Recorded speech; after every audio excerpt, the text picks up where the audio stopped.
Assalamualaikum warahmatullahi wabarakatuh.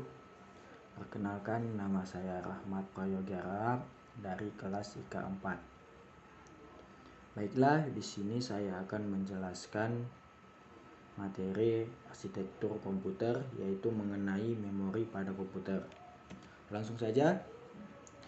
Memori adalah bagian dari komputer tempat program-program dan data-data disimpan. Istilah store atau storage digunakan untuk memori, meskipun kata storage sering digunakan untuk menunjuk pada penyimpanan disket. Memori digunakan sebagai tempat informasi dan ditulis.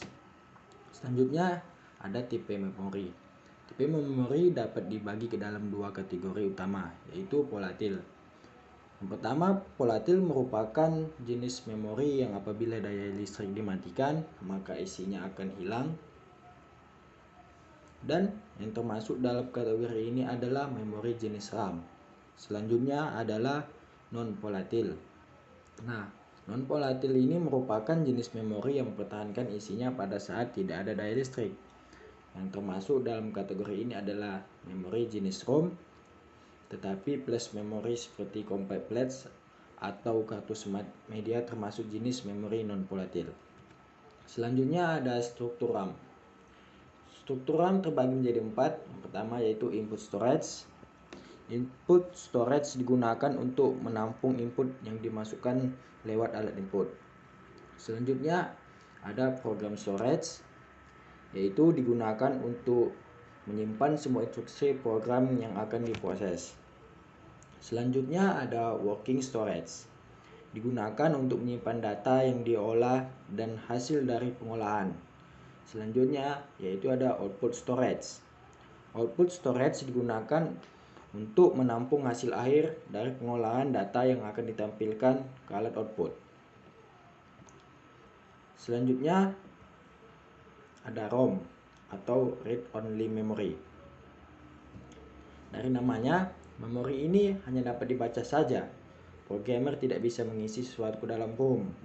Isi ROM sudah diisi oleh pabrik pembuatnya, berupa sistem operasi yang terdiri dari program-program pokok yang diperlukan oleh sistem komputer, seperti misalnya program untuk mengatur penampilan karakter di layar, pengisian tombol kunci di keyboard untuk keperluan kontrol tertentu, dan bootstrap program. Nah, ada 5 dasar dari jenis ROM. Yang pertama yaitu ROM.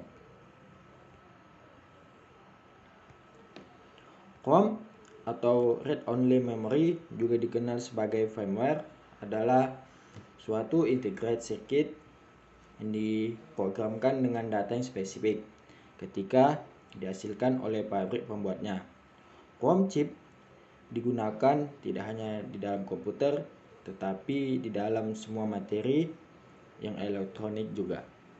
Selanjutnya ada VROM, merupakan ROM yang diprogram kembali, tetapi yang dapat diprogram sekali saja oleh programmer, yang selanjutnya tidak dapat diolah kembali. Selanjutnya ada FROM. FROM dikenal juga dengan RVROM atau Reprogrammable Read Only Memory, merupakan jenis memori yang dihapus dengan sinar ultraviolet atau dapat juga dijemur dari sinar matahari, serta dapat diprogram kembali secara berulang-ulang. Selanjutnya ada EEVROM, merupakan jenis memori yang dapat dihapus secara elektronik dan dapat diprogram kembali. Selanjutnya ada flash memory. Flash memory bekerja lebih cepat dari memori tradisional EEVROM dalam menulis data di dalam chunks, pada umumnya 512 byte dalam ukuran, sebagai ganti 1 byte pada waktu yang utama. Nah, demikianlah penjelasan mengenai memori pada komputer. Saya ucapkan terima kasih. Wassalamualaikum warahmatullahi wabarakatuh.